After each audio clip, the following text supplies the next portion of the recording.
Hi everyone, it's Becky here. So welcome to another new video on my YouTube channel. And today I'm taking you all to the Westmount Library of Montreal for another fun sketching adventure. As you can see, it's a very beautiful library. And here's my Montreal vacation sketchbook, the first few page spreads. This was done at the Cat Cafe Chateau.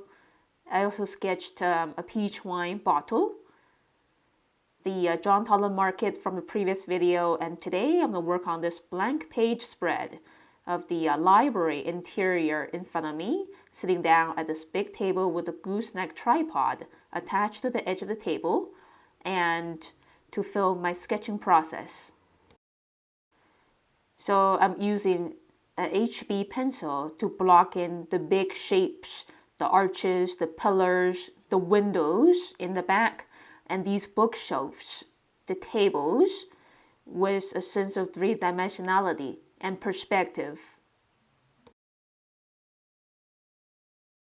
And now I'm going to capture the details more precisely using my sailor's fude fountain pen.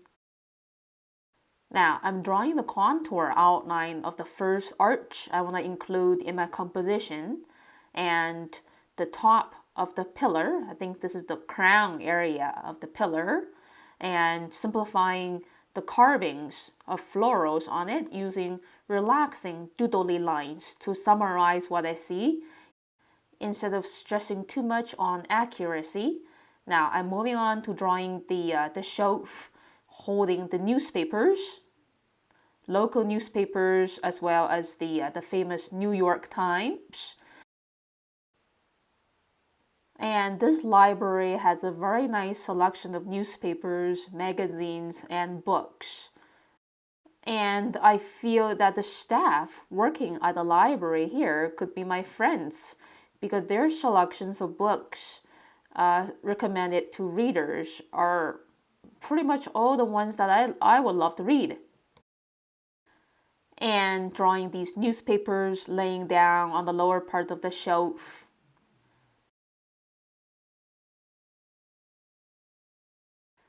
And defining the corner of the wall, and then drawing the archway right in front of me. And these repeating semicircles defining the layers of frames, and connecting the bottom with the semicircles and with another crown of a pillar. So the prototype of these pillars are rectangular prisms in several segments. And again, doodling the floral details on the crown of the pillar, and then drawing another doorway. So as you can see, I'm defining the foreground area, which is the newspaper stand, the pillars, and the archways. And most of the time when I'm doing an urban sketch, whether outdoors or indoors, I like to define the foreground first in the beginning of the process. Now I'm starting to draw the middle ground items, mostly the bookshelves. As you can see, the top horizontal lines of the bookshelves are going down into a vanishing point. Yeah, like these ones. These ones are also going down, and then below the eye level, the horizontal lines are going upwards into a vanishing point. And then drawing these, the spines of the books. And then more magazines laying on the lower level of the bookshelf.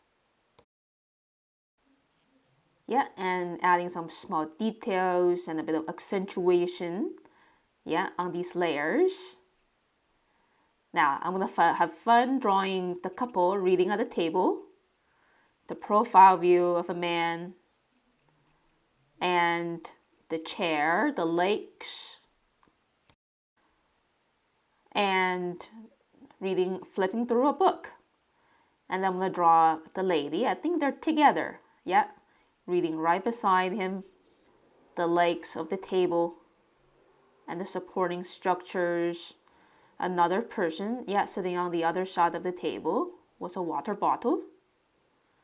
And drawing a bookshelf even more foreshortened in the background. Some little lamps on the table. Lamps hanging on the bookshelf. And now I'm going to draw the bookshelves on the right side of my sketch. Again, these top horizontal lines, they're way above my eye level. They're going down into a vanishing point, somewhere behind that middle pillar. And these horizontal lines below my eye level, they're going upwards into the vanishing point. The vertical lines are very easy, just going straight down. And same for the vertical lines of the books. Just quick little rectangular bars. So just be aware of where your eye level is when you're drawing your horizontal lines. The vertical lines are easy. Most of the time, they're just going straight down. Drawing the table platform and the lamps and the wooden chair. And this chair is on a higher horizontal level because of distance. And adding another bookshelf, which is even more foreshortened. The doorway, the clock, which is a nice metaphor of time. Now I'm switching to my other Sailor's Fude fountain pen with a thinner tip to draw the more delicate details on this little mural. And I think this little painting is showing how books were first mass-produced in the mid-15th century. And other murals may be illustrating stories of other sages. And now I'm spending a bit of time doodling these beautiful floral carvings on the arches. And then drawing the ceiling area. These lines are slanting down into that vanishing point somewhere behind the middle pillar. And the horizontal lines are pretty straightforward, not slanting. And drawing the window frames. And then the smaller window panels of this window facing me directly. I could stay here like all day long, drawing, painting, and reading. Another higher window over here, close to the ceiling. So window frames could contain layers of repeating horizontal and vertical wrappings around the glass panel. Final polish, and I need to hang up these lamps on the ceiling. That's it. Now I'm ready to punch on the watercolors to bring life to this classical interior. So starting with this warm, very diluted yellow ochre as an underpainting. And I'm going to paint the warm colors before painting the cold colors. So starting to paint the yellow-brown of the bookshelves by mixing yellow ochre with a little bit of burnt sienna. As well as the tables and chairs, all wooden. And I love painting wooden surfaces. A very nostalgic kind of color. The door frame. And the color for the bottom of these pillars are pretty much pure burnt sienna. And the crown areas of the pillars are gray. I mix cobalt blue with imperial purple, to get a lively gray. And now I think the warm colors are blocked in. I'm ready to paint these beautiful old-fashioned greens using pure hooker's green. And same for the window frames. So when I was little, I remember my grandma's kitchen and her hallway's wall was painted in a nice green color, very similar to this. And also my elementary school's hallway wall was also painted in this kind of old-fashioned green. Okay, so now I just cleaned my brush completely, and I want to intensify the ceiling area and also the arch areas with a stronger layer of yellow, which is yellow ochre, less diluted compared to the underpainting. Same for the pillars. And I'm also using leftover blue violet to shade the pillars a little bit. So the side facing me is shaded. The side bending away from me is illuminated.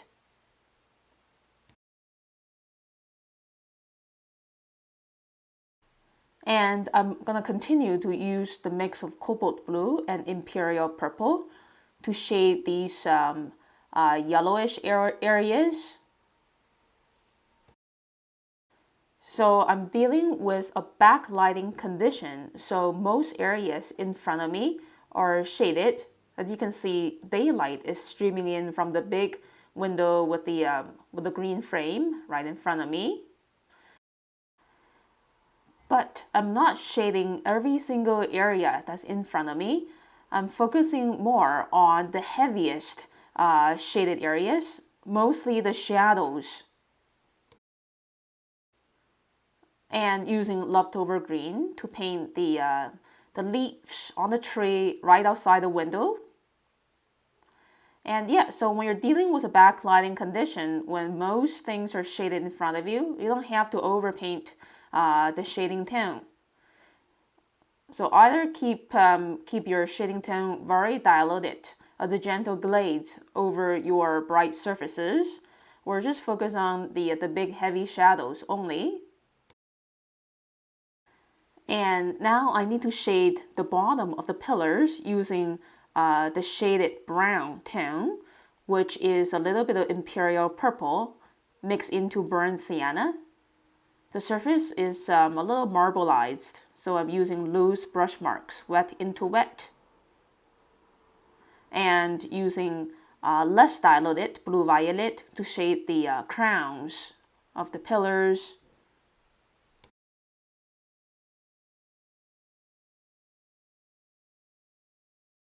And I'm going to continue to use this shading brown, which is purple mixed into burnt sienna, to shade the bookshelves inside and outside, especially the inside, because the walls are going inwards, getting less daylight.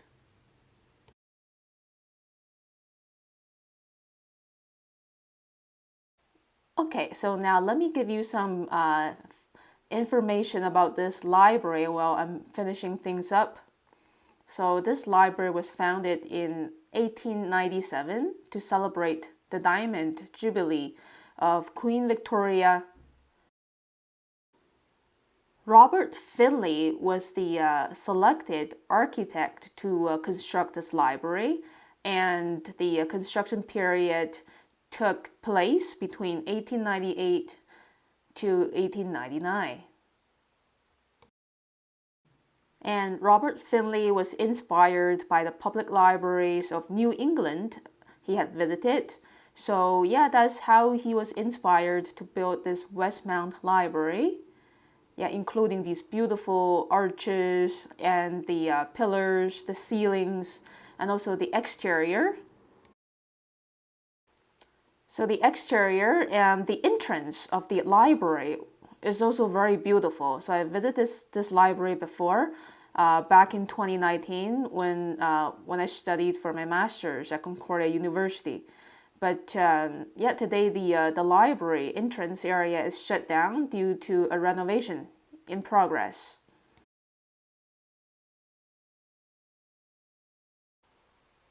And as you can see, I'm using pretty limited colors to paint the interior.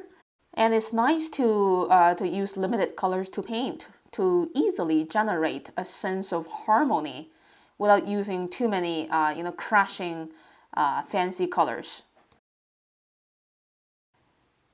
So I'm wisely and gently using light grays to continue shade these areas big and small around these floating florals, just so they really pop off from the wall. And yeah, a final bit of grays. That's it. And here's the look of my finished sketch.